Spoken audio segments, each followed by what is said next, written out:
Montana Television Network. This is the 10 o'clock news on Q2, Montana's news leader. Good evening, everyone. Thanks for joining us tonight. I'm Jeanelle Slade. And I'm Jay Cohn. Test results on contaminated Crow Agency water come back inconclusive tonight. And that means hundreds of Crow Agency residents remain without clean water tonight after vandals wreaked havoc on the tribe's water treatment facility. Tribal members still being warned not to consume or even touch the potentially toxic water until a second round of tests tomorrow morning. Vandals did more than $1 million in damage. Q2's Asia Gore visited the scene today and spoke with tribal officials to bring us the latest.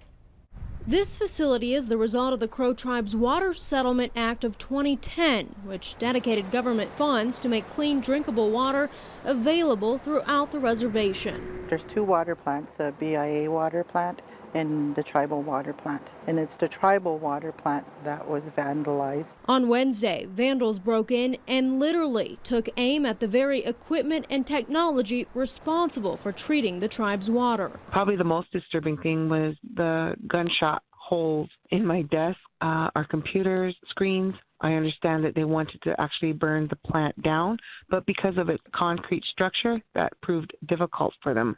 Candy Felicia says much of the plant's technology is destroyed, and whoever is responsible even risked their own life when they shot at a tank of chlorine. Felicia says not only did this incident harm the tribe's water supply, it destroyed crucial water data. The Public Safety Department is making home deliveries with cases of water to people here in Crow Agency impacted by that water treatment facility being shut down. Each case has about 40 bottles of water for families to live off of until the treatment facility is back online.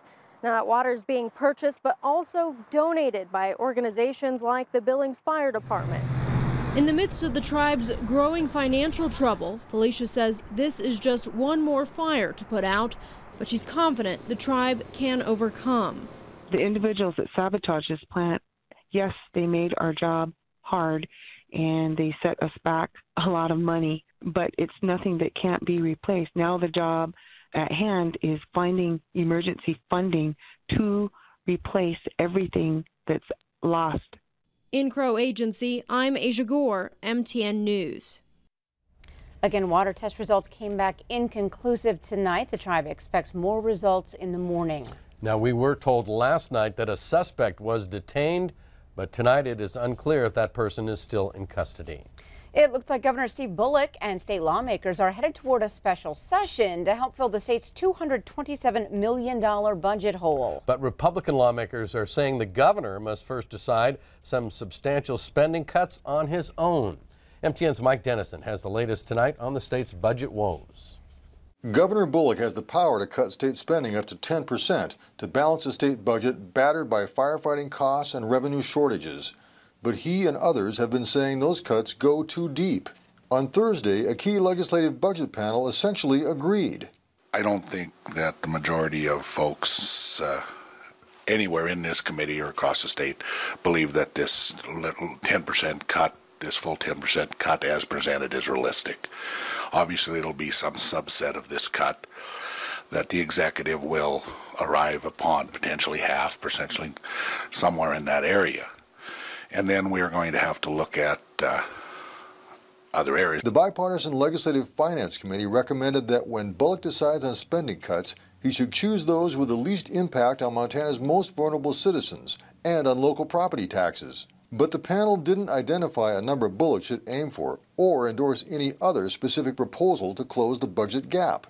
However, individual members did outline some ideas. Temporary increases in consumption taxes such as liquor, tobacco, or rental cars, budget transfers, or reducing the amount of year-end reserves that are now required by law. Yet they also said economic times are tough in parts of the state like eastern Montana and that tax increases should be kept to a minimum. These are real people we're talking about raising taxes on, and they don't have a lot of money to spend extra taxes. So I think it's just important to see the other side of the coin as well, and I think we need to work together and find a balanced approach to get through this until times are better for all of us. The panel also didn't say when or if a special session should meet, although one would be needed to approve anything beside the spending cuts. In a statement Thursday afternoon, Governor Bullock, a Democrat, said he's glad the panel recognizes that the full budget cuts would harm many Montanans, but he said it failed to offer any realistic solutions. Republican lawmakers said the ball is now back in the governor's court, and that it's his job to take the lead on what type of budget and tax package will be considered. At the Capitol, Mike Dennison, MTN News. Thank you, Mike. The governor, of course, does have the authority to call a special session whenever he chooses. But he says he wants a better idea of what lawmakers might approve before he makes that decision. The governor was in Billings today and says he's looking forward to receiving a new budget proposal. Q2's David Jay joins us now with that part of the story. David. Well, Jeanelle, Jay, Governor Steve Bullock says $227 million in cuts could have been mitigated if the legislature did not have what he calls an unrealistic revenue estimate. He wants to work with legislators on those 10% cuts. The governor spoke at the Montana Carbon Capture Forum this afternoon. As for the budget, he says he would not like to see cuts to hospice and early intervention. And he says the budget can help with investments in children that will help schools. In order to kind of have a more balanced package of both some cuts and additional revenues, I need thoughtful, reasonable dance partners, and those thoughtful, reasonable dance partners would be legislators. Let's figure out a more reasonable way to actually make sure that these cuts aren't hurting people.